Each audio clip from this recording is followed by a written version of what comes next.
Guys, ito na nga pala, nakaboto na ako finally for the first time in my whole life. Nakaboto na rin ako. Kasi lagi kasi akong out of the country, so hindi ako nakakaboto every time na may election.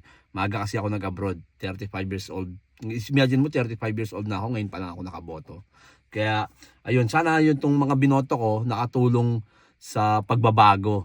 You know, kasi mga gusto ko yung mga mga magagaling sumayaw like Bong Revilla, si Philip Salvador, yung action star, di ba? Yung mga ganyan. At meron pa isa yung pumupompiang si Lito Lapid. Yan mga ganyan gusto kong binoboto. At yung syempre wag mo kakalimutan yung nagbibigay ng jacket.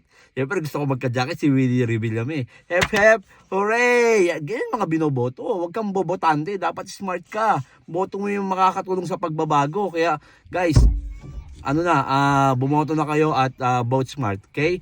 See you guys next time. Bye.